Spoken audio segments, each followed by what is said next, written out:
This is the only guide that you need to be able to scale your life insurance agency to $100,000 per month. In this video, we're going over the 3 stages that you're going to go through from a solo producer to an agency owner with your 3-man dream team, and the marketing strategies that you need so you can grow. Not only that, we're going to be also talking about how to implement AI to become a better marketer. And I actually have a gift for you that's absolutely free, so you want to stay till the end of the video because I'm going to give you something that may speed up your learning curve way faster. So enjoy this exclusive interview with Elijah, my media buyer, the guy who runs all my ads. If you've ever seen an ad from me, this is the guy behind the scenes. Hope you enjoy this video as much as I had filming it. Let's start from chronological order.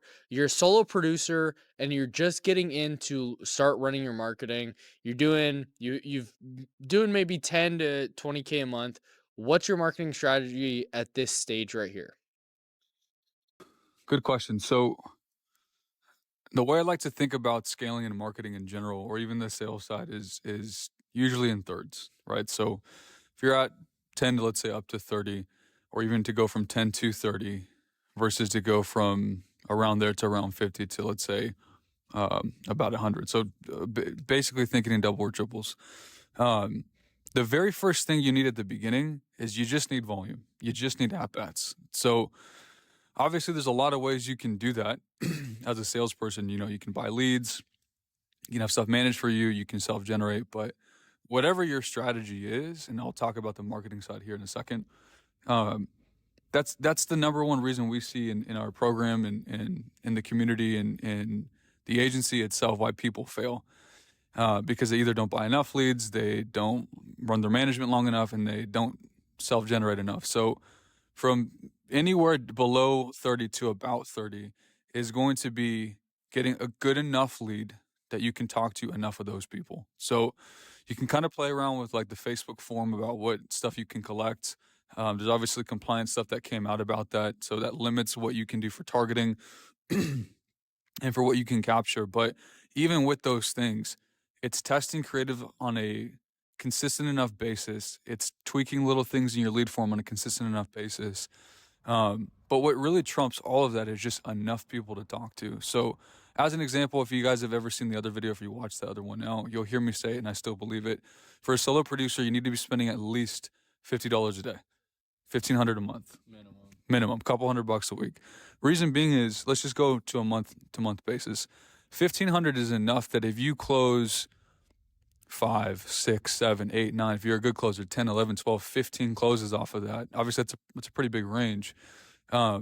But basically anything above on about 1,500, anything above like 5 or 6 sales, if you have decent spreads and decent contracts, you're going to be profitable. Are you going to be as profitable as you want? Maybe not if you're lower.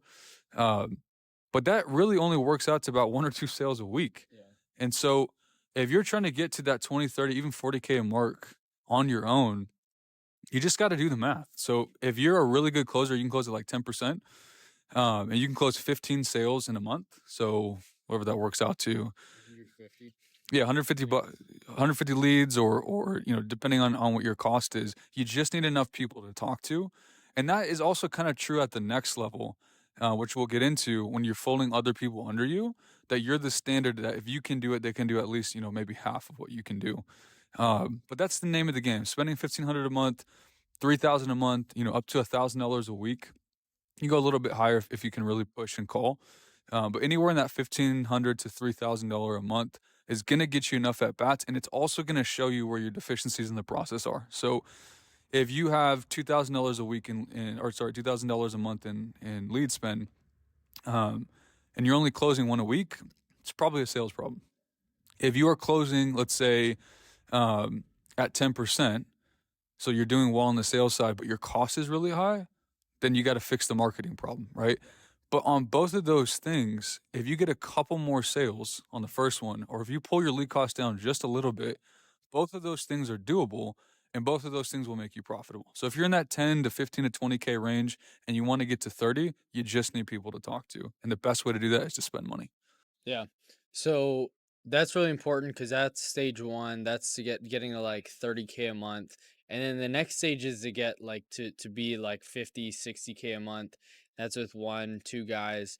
From there, like, let's talk about this next stage. We'll literally just go stage by stage by stage so you can crack 100K a month, and then kind of what the next levels look like.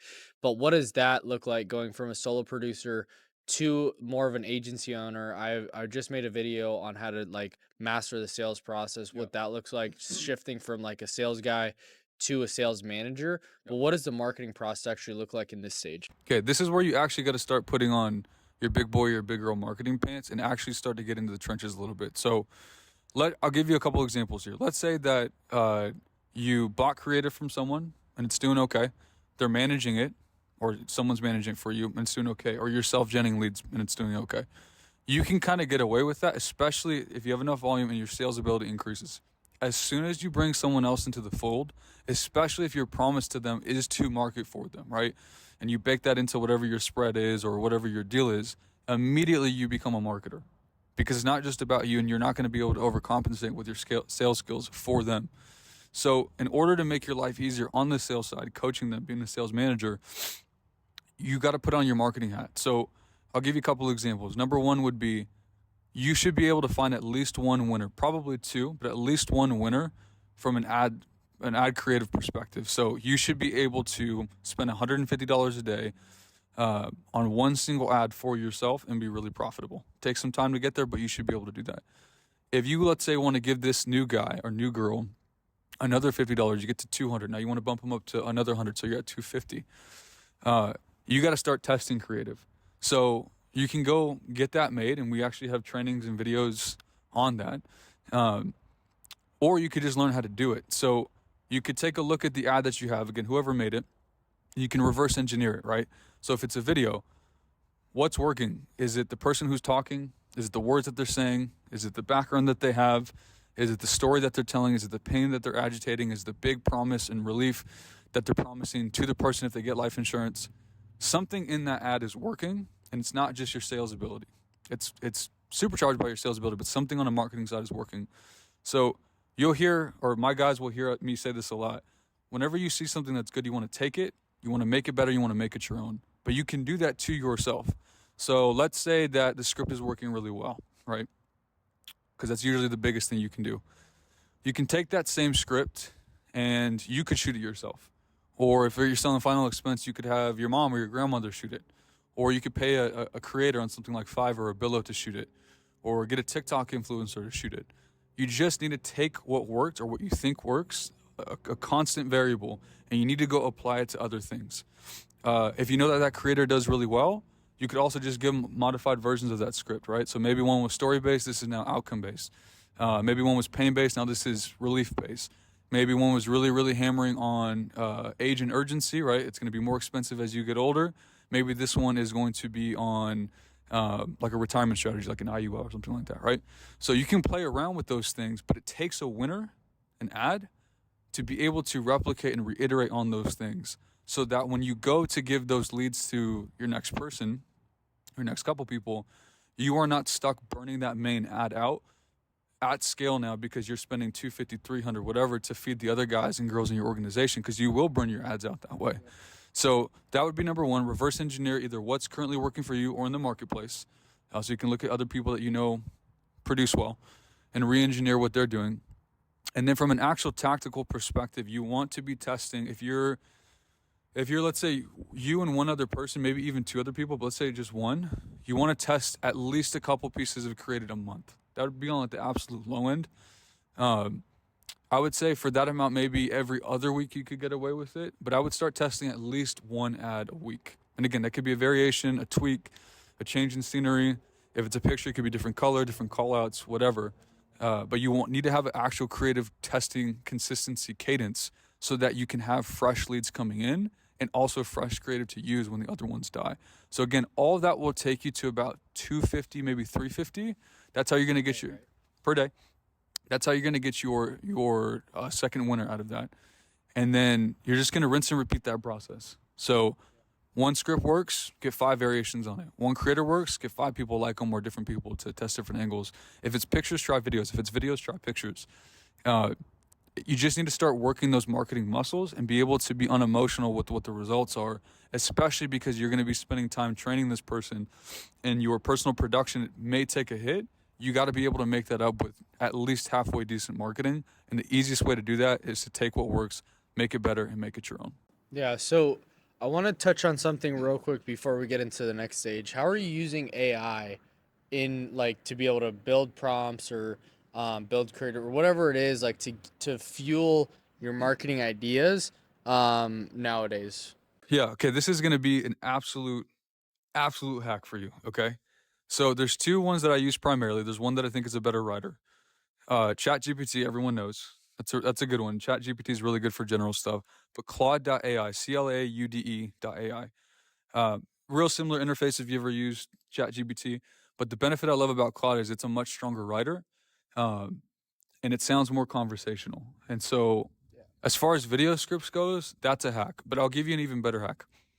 And I want to preface it too. AI still kind of sounds AI, so you got to kind of watch out just taking the copy and paste and doing that. But I'll give you a real bona fide hack, and I actually got this working with the salesman in our agency. So I sat the salesman down and I had him tell me his top 10 like heartbreaking or most emotional stories from sales calls he's taken, right? Either sales he lost because of that objection or things he overcame that were really, really emotional for that person, right? So he gave me like, I think 8 or 10.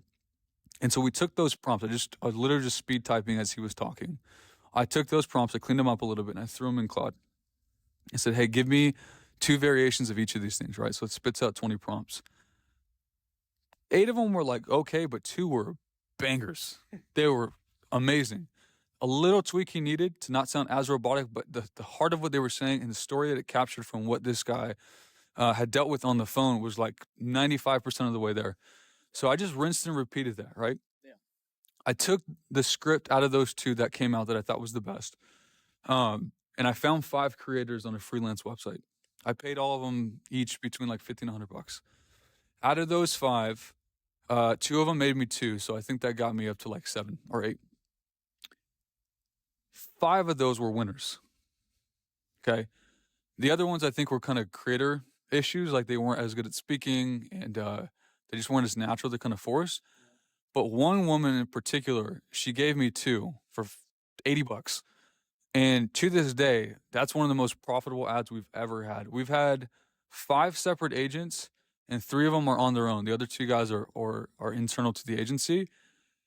The worst guy performing on that is doing an 8x, and the top guy is doing a 14.5x. Insane. You'll always hear talk about AI this and you can use this. Like I've seen people use AI like creators. Ads too. Yeah, and I will say 99% of them garbage. Terrible. You can tell it's AI. There have been a couple that I've seen both in life insurance and externally that if you don't have the audio on and you don't really pay attention to the mouth, like staring at it, because if you've seen it enough, like for me, I just know. But there was one in particular that it looked like a TikTok, right? And it had the same TikTok quote like box, like if someone comments and you can stitch it or reply back to the comment. So that one was really fire.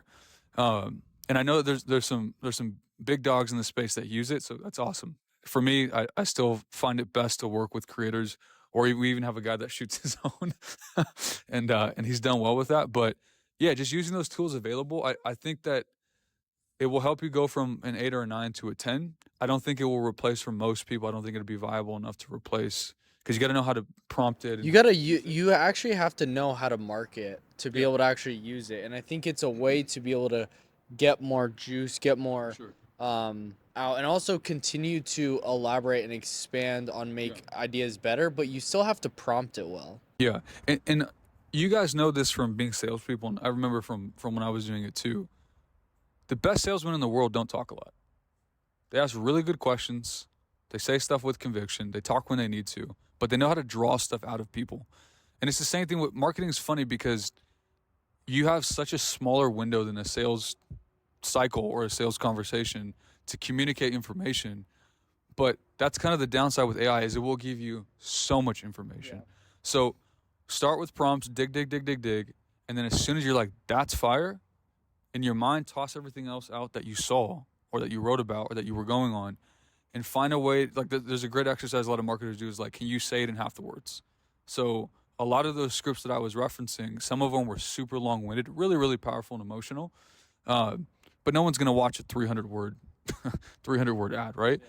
But if you can get that same ad down, the same spirit of it down to 50 to 150 words, and you can use AI to help give you 50 variations after that, I mean, the sky's the limit on that. So I don't really remember where we left off, but yeah, that's how I would use it. Yeah. And if you guys want those same prompts, those same 20, I want to send them to you just as a gift for watching these videos. So DM me the word prompts on Instagram, or there's going to be a link in the description.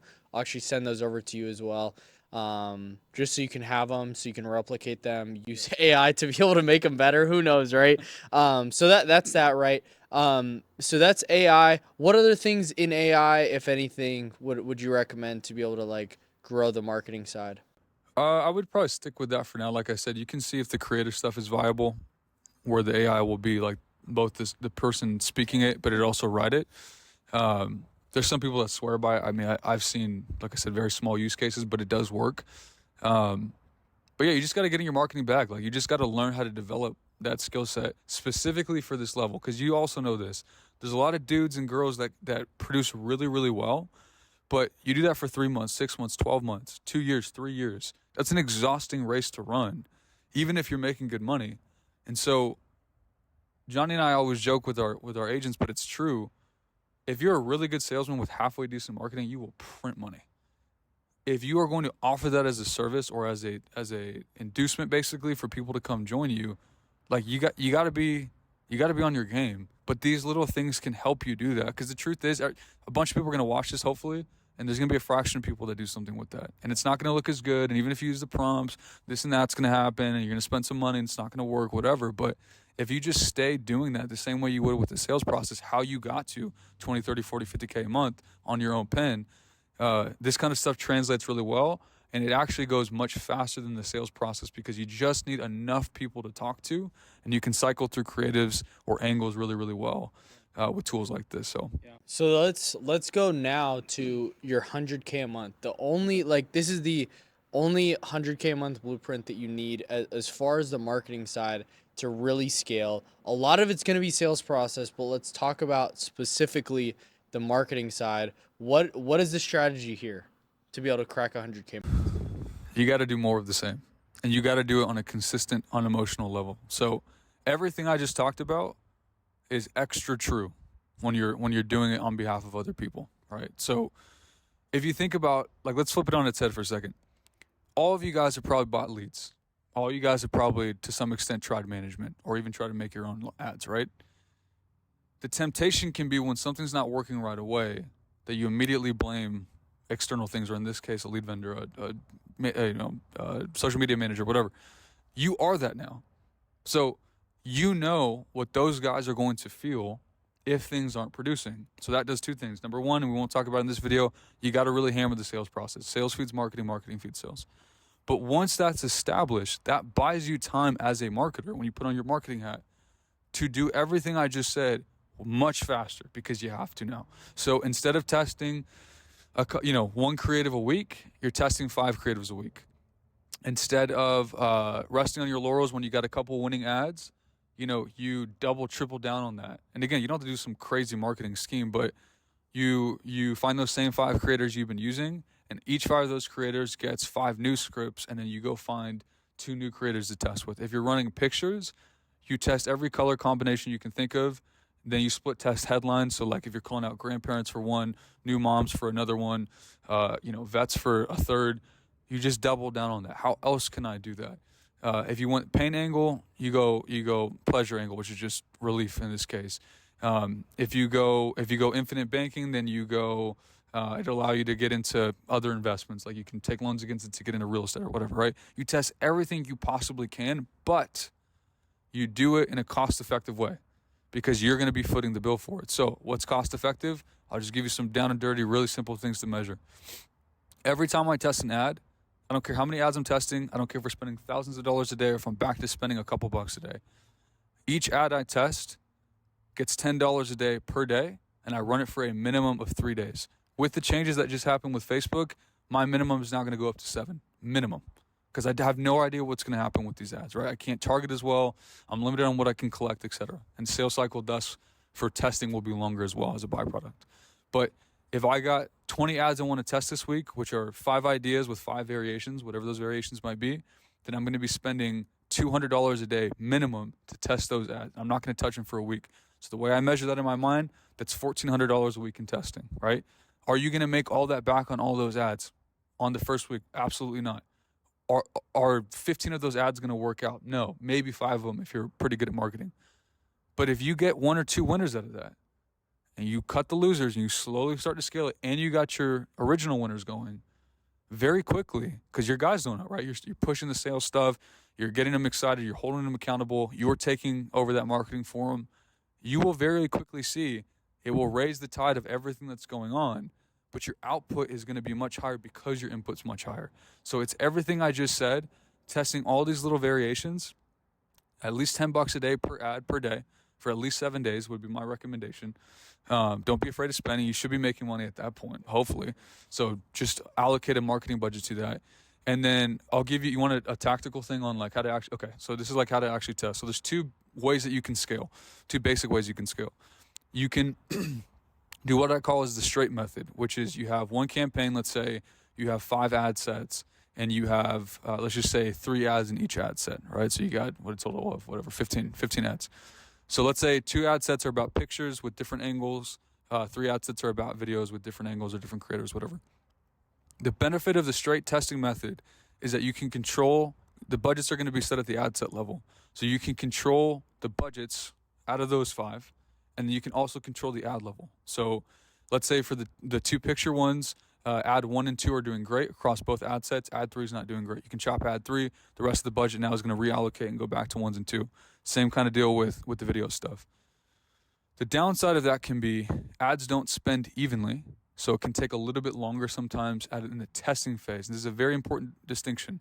The testing phase can take longer because it's not going to distribute budget evenly.